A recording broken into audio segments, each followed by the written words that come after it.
new material beyond Hometown Life? Yes. Oh my goodness, I just got this one out. You guys are like already pushing me for more music. You know, listen, the bottom line is with the solo stuff, it's just something that happens when it happens. It's not something that I pre-plan. It's certainly not something that I write for radio or even the fans sometimes, or for critics. It's just another kind of music that I really enjoy playing. And you know, when I'm writing, I'm just writing music, and so I can immediately identify if this is going to be a Godsmack song or this is going to be saved for solo. And then once I have enough of them collected, and I have a break and I'm not touring with Godsmack, I usually go ahead and record it. So right now, you know, again, I'm constantly writing, but I don't know when I'll have some new material available for the public yet. I'm about to enter the studio with Godsmack to do a world tour with them, so I'm assuming throughout that album cycle with Godsmack, I'll be writing here and there and at home and on the road, and then eventually when we take a break from Godsmack, I'll start thinking about when I can record a new one.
Not complicated, because as I'm writing something, once the music and the melodies start to happen, I can usually identify pretty quick what's going to be Godsmack and what's going to be solo. And even though Godsmack does have some stuff that could lean towards this kind of music, like the Voodoos and the Serenities, which is kind of what inspired a lot of this direction. That, and along with my upbringing, you know, I was raised on blues and jazz and stuff like that. So as I get older, I'm kind of regressing back to things that I listened to when I was a child. And my dad's a trumpet player, and so there's a lot of music history in my family bloodline. But it's usually you know, me just playing music, and then what I do is I identify if it's a good song or a bad song. That's how I judge it. Not what genre it is, and not who's gonna like it or whatever. This is very personal, intimate music for me. I think you can hear the blues elements more towards the end of the album. Yeah, for sure. Well, there's definitely a song. This record especially has multi-genres on it. You know, there's really some stuff that's more like a rock ballad. There's some stuff that feels more adult contemporary. There's some stuff that has a country flair to it, like different kind of tears. There's certainly a blues jazz number like Turn It Up, which I actually had the opportunity to have my dad play on the record with me, which was fun. So again, and I chose to do this, and I knew as these songs were developing, these aren't all in the same genre, but I said, you know what, I'm not going to categorize music anymore, because my iTunes playlist is so eclectic. It's so many ranges. It has everything from Pantera and Slayer to Elton John and the Doobie Brothers to James Bay to Amy Winehouse to Adele to Etta James and John Cleary.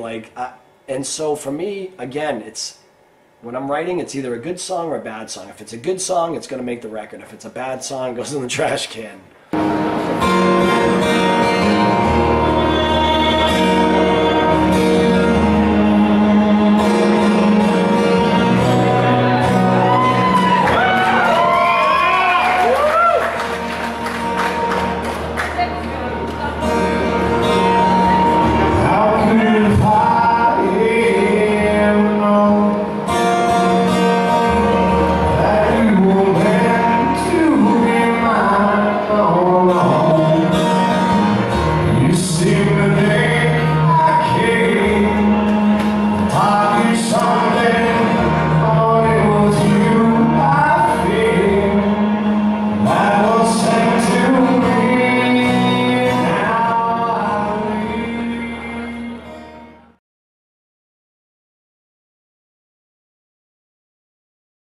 Well, especially the first record. Avalon was a very, very magical album. It happened very organically. Nothing was, pre-planned. There was a lot of different kind of musicians and artists on the record that actually contributed to the inspiration of the music. And so it became very organic and very, world music-ish, more than this one. But I also wanted to take this record to a different place because I didn't want to write, at least with my solo stuff, it's real important that I continue to experiment and just be a musician. I play multiple different instruments, and I like to utilize that as much as I can. So I wanted to make sure that this record didn't sound like Avalon. And I don't know if that's good or bad for people, because I know people really enjoyed the Avalon record as well.